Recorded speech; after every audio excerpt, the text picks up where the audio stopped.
Assalamualaikum warahmatullahi wabarakatuh. Salam sejahtera buat kita semua. Perkenalkan, dengan saya Kusuma Budi Setiono, biasa dipanggil Kusuma. Saya di sini sedikit sharing bagaimana dari universitas terbuka bisa melanjutkan studi ke universitas yang lain, terutama di Universitas Gadjah Mada. Apabila nanti teman-teman hanya pertanyaan atau mungkin pengen diskusi, bisa melalui WA dengan nomor yang sudah tertera, dan juga bisa melalui email, juga bisa di kolom komentar. Semoga sharing ini nanti bisa bermanfaat buat teman-teman yang ingin melanjutkan studi S2 di Universitas Gadjah Mada maupun di kampus-kampus yang lain, karena saya lihat teman-teman yang dari universitas terbuka mayoritas mengalami kebingungan atau kesulitan untuk mendaftar ke kampus lain karena memikirnya tidak ada skripsi, tidak ada dosen yang bisa memberikan rekomendasi, dan sebagainya. Nah, di sini nanti akan saya share bagaimana supaya teman-teman nanti bisa tetap mendaftar di universitas yang teman-teman inginkan sebagai tempat untuk melanjutkan studi di master degree. Di sini saya berikan judul tips sukses dari S1 Universitas Terbuka ke S2 Universitas Gadjah Mada.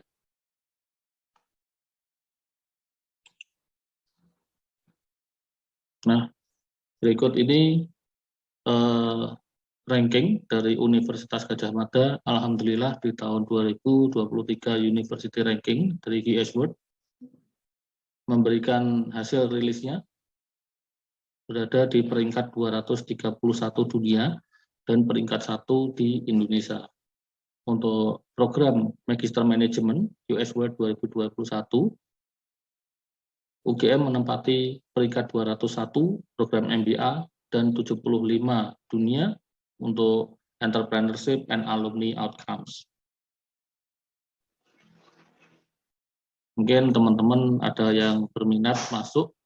Ini adalah peringkat dari GS World untuk Universitas Gadjah Mada. Nah, berikut adalah foto-foto wisuda saya ketika S1 Manajemen di Universitas Terbuka tahun 2019. Alhamdulillah wisuda di UT Pusat di Pondok Cabe Tangerang. Alhamdulillah bisa berfoto secara langsung dengan Pak Rektor, Profesor Ojad Darojat, Embus PhD. Dan alhamdulillah setelah itu bisa langsung melanjutkan S2 di Universitas Gadjah Mada. Sebenarnya ketika saya S1 wisuda, itu pada tanggal 19 Juni, itu saya sudah harus berada di Yogyakarta, berada di UGM, untuk melanjutkan tes wawancara. Alhamdulillah, dengan izin Allah, saya diberikan kesempatan untuk melanjutkan studi di Universitas Gadjah Mada, meskipun penuh dengan perjuangan, karena pada tanggal 18 Juni, sekiranya sekitar Isya, itu saya masih berada di Tangerang, di Universitas Terbuka, dan baru bersiap untuk melanjutkan perjalanan ke Universitas Gadjah Mada. Alhamdulillah dengan naik kendaraan sendiri bisa sampai di UGM tepat waktu, hampir jam 8 pagi, dan tesnya sekitar jam 8 kalau tidak jam 9 pagi. Benar-benar butuh persiapan yang sangat matang dan persiapan fisik, karena pada waktu itu wisudanya juga dilangsungkan selama 2 hari. Pada hari pertama ada seminar, dan hari keduanya barulah prosesi wisuda. Nah, foto sebelahnya ini adalah foto wisuda saya ketika di UGM tahun 2021 kemarin. Alhamdulillah terbukti dari Universitas Terbuka bisa melanjutkan ke Universitas Gadjah Mada. Maka untuk teman-teman yang lain tidak perlu khawatir, tidak perlu bingung dan sebagainya, karena UT itu juga kampus negeri, dan kualitasnya pun alhamdulillah saya merasakan tidak kalah jauh dengan kampus-kampus yang lain. Cuman terjadi kesulitan ketika mengerjakan tesis. Karena kita sudah tahu sendiri di S1 UT itu tidak ada namanya skripsi. Sehingga untuk pengerjaan tesis saya masih sangat kesusahan kemarin, tapi alhamdulillah bisa selesai tidak sampai 1 semester untuk pengerjaan tesisnya. Paling sekitar 4 bulan, 3 bulan selesai pekerjaan tesis, langsung sidang di bulan berikutnya, dan alhamdulillah bisa langsung wisuda di bulan Oktober. Nah, berikut persyaratan dan tips masuk untuk teman-teman ya yang lulus atau yang akan lulus. Saya kasih saran untuk IPK itu jenengan di posisi aman di angka 2,75, walaupun akreditasi prodi dari studi kalian di UT sudah terakreditasi A, sebaiknya IPK kalian jangan sampai di bawah 2,75. Ada IPK syarat 2,5, itu bisa masuk di MMUGM bagi yang terakreditasi A. Mungkin bagi teman-teman yang sudah IPK-nya terlanjur kurang dari 2,75, masih bisa ada kesempatan untuk lolos administrasi, salah satunya IPK, di angka 2,5 dengan menyertakan bukti akreditasi dari program studi yang minimal akreditasinya adalah A. Nah, untuk teman-teman yang mau tes itu juga siapkan mental kalian, siapkan pikiran kalian, dan siapkan semuanya untuk melakukan tes tersebut. Karena saya sudah mengalami tes ini tidak bisa instan dan juga sangat butuh perjuangan yang luar biasa. Jadi teman-teman perlu untuk persiapan yang sangat matang. Kemudian skor tes jangan sampai di bawah minimum syarat yang disyaratkan oleh S2 UGM. Ini S2-nya biasanya skornya kalau bisa jangan sampai di bawahnya, walaupun di bawah sedikit saja teman-teman harus mengulang. Mungkin bisa diterima, tetapi nanti dengan syarat. Nah, kalau saran saya lebih baik nilainya itu di atasnya untuk skor PFPS dan ASEP UGM. Nah, untuk tes bahasa Inggris sendiri ASEP UGM itu minimal skornya 243.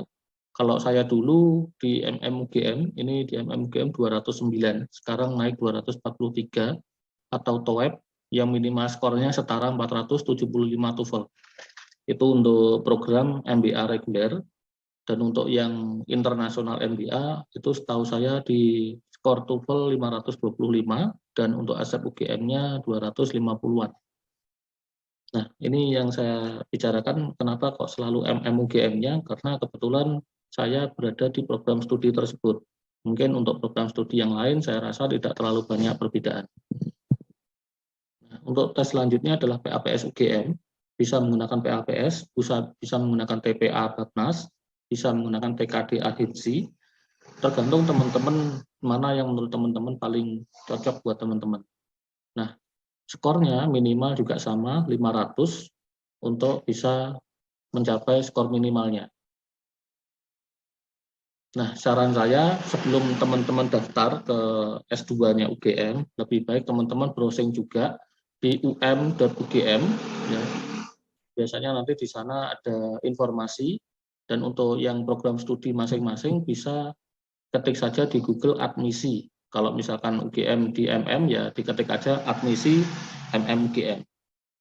Nanti di situ akan ketemu bagaimana syarat-syarat yang lebih lengkapnya. Untuk saran saya lebih baik teman-teman tes dulu ASEP dan ASEP dan PAPS-nya sebelum teman-teman melakukan tes selanjutnya.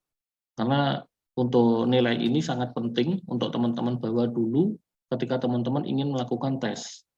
Jadi tesnya itu tidak hanya tes ASEP dan PAPS UGM, tetapi ada tes yang lainnya untuk MMUGM. Kalau untuk program studi yang lain, sepertinya ada juga yang tidak. Hanya wawancara kalau tidak salah tambahnya. Nah, untuk tesnya itu biasanya rangkaiannya adalah tes dulu ASEP atau PAPS-nya, dan nanti setelah selesai lulus di 2 skor ini, nanti teman-teman akan diarahkan untuk tes mata kuliah. Nah, tes mata kuliah yang diujikan ini adalah mata kuliah yang sudah ditentukan oleh program studi masing-masing.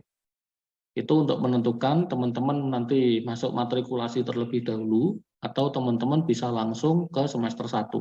Jadi di sana ada namanya semester 0 dan semester 1.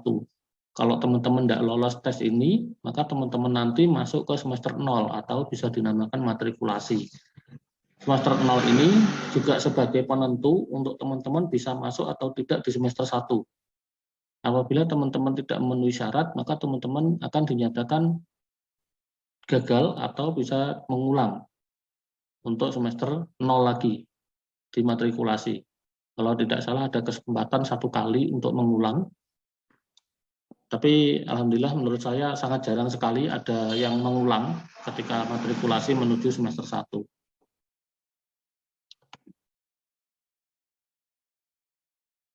Nah, terus untuk selanjutnya setelah ada tes itu, nanti teman-teman sebelum masuk ke tahap selanjutnya, sebelum masuk ke semester yang saya katakan semester 0 tadi, teman-teman ada namanya tes wawancara. Di wawancara ini, teman-teman harus juga mempersiapkan diri, karena di saat wawancara itu kita akan dites termasuk pengetahuan kita tentang bidang yang kita masuki nantinya. Nah, jadi teman-teman bisa mempersiapkan diri gimana supaya nanti teman-teman bisa lolos tes wawancara.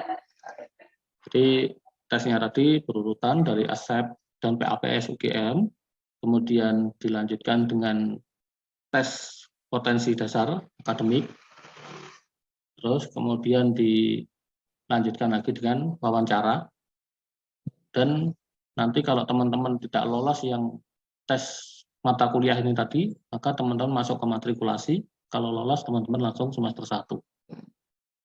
Nah, selanjutnya ada rekomendasi dari 2 orang dosen pada waktu kuliah sebelumnya. Ini juga menjadi problem.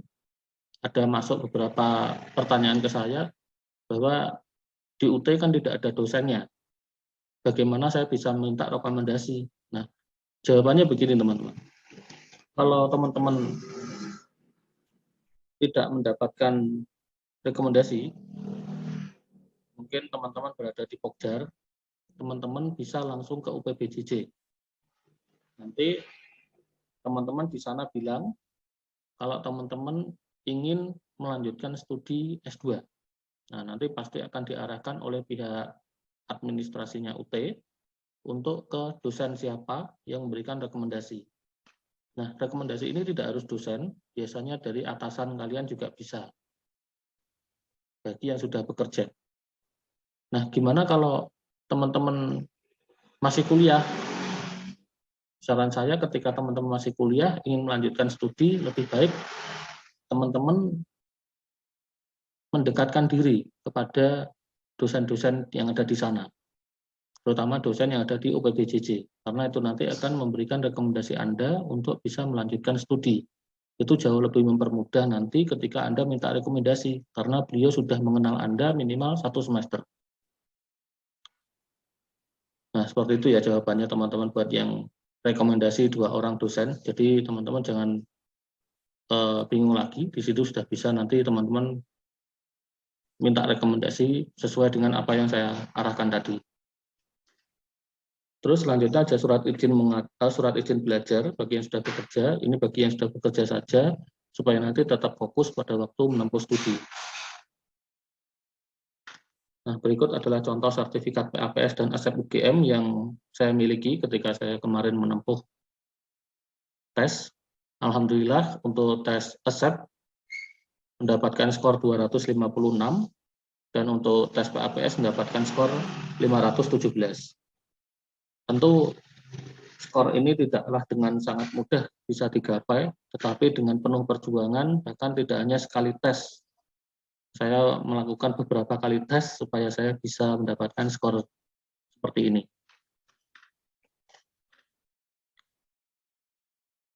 Terus untuk tes ASEP UGM, itu biasanya dilaksanakan selama 3 jam dalam ruangan, terdiri dari 170 soal.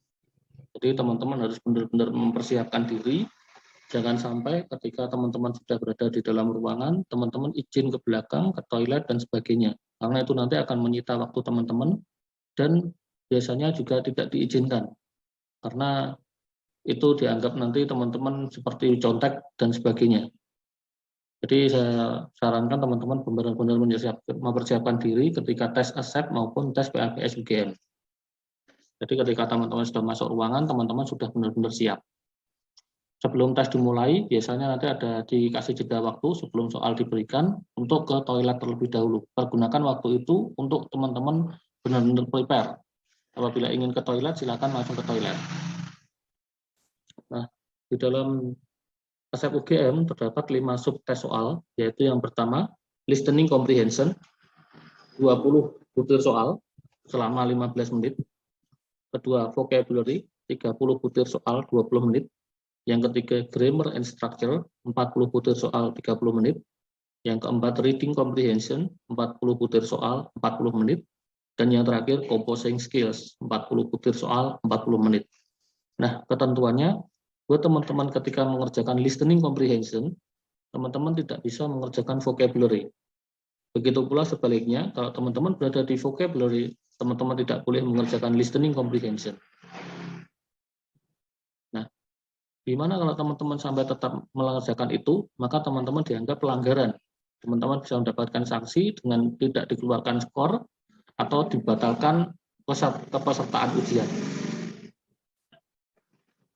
Untuk ujian ASEP UGM itu biasanya multiple choice, jadi teman-teman tinggal memilih antara A sampai D, pilihlah jawaban yang paling tepat dan kerjakan yang paling mudah terlebih dahulu, sehingga waktu tidak habis terbuang untuk soal-soal yang menurut teman-teman sulit. Nah, untuk skor ASEP UGM sendiri berada di kisaran antara 61 sampai 426. Nah, untuk skor amannya tadi berada di sekitar 243 untuk program MMUGM. Untuk program yang lain, teman-teman bisa browsing di websitenya prodi masing-masing. Terus untuk tes PAPS UGM, waktu pengerjaan 100 menit dan terdiri dari 120 soal.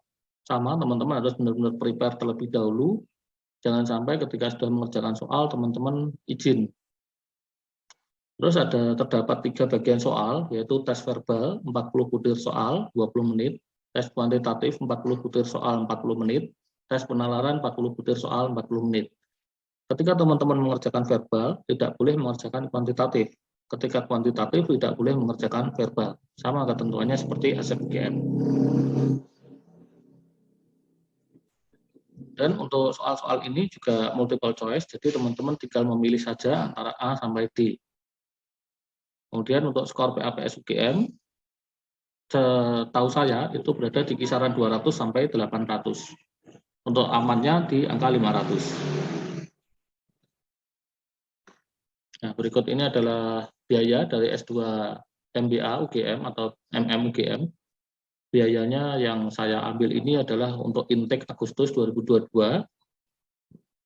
Untuk program MBA reguler itu biaya matrikulasi itu sebesar 17 juta. Untuk semester satunya sebesar 17 juta sampai selesai itu 17 juta. Nah, untuk yang program internasional atau IMBA itu untuk semester matrikulasi 17 juta dan semester satunya 21 juta sampai seterusnya. Jadi teman-teman kalau mungkin mengalami kesulitan biaya, saya sarankan untuk mendaftar beasiswa seperti LPDP. Yang saat ini LPDP juga setahu saya mulai dibuka pendaftarannya mulai tanggal 4 kemarin. Mungkin teman-teman bisa mulai proses untuk apply LPDP terlebih dahulu supaya nanti ketika LPDP sudah diterima, teman-teman juga bisa sambil mempersiapkan juga ke S2-nya. Jadi kalau misalkan teman-teman pengen jalan bareng, bisa LPDP disiapkan, ASEP dan PAPS UGM juga disiapkan dalam waktu bersamaan. Sehingga ketika LPDP dapat, UGM-nya juga bisa dapat. Tapi kalau teman-teman UGM-nya dapat duluan, teman-teman sudah dapat LOE dari UGM, teman-teman bisa juga mendaftar di LPDP, kalau tidak salah di program PTDU ya. Itu untuk program-program itu, PTDU atau apa ya? Teman-teman bisa browsing di situ ya, saya lupa itu, ada program di LPDP itu. Mungkin teman-teman bisa, kalau ada yang salah bisa koreksi ya. tentang LPDP, terutama dari teman-teman yang sudah LPDP juga. Nah, sekian sharing saya pada pertemuan hari ini. Semoga memberikan manfaat. Apabila banyak kesalahan atau mungkin banyak kata yang kurang tepat menurut teman-teman, mohon dimaklumi.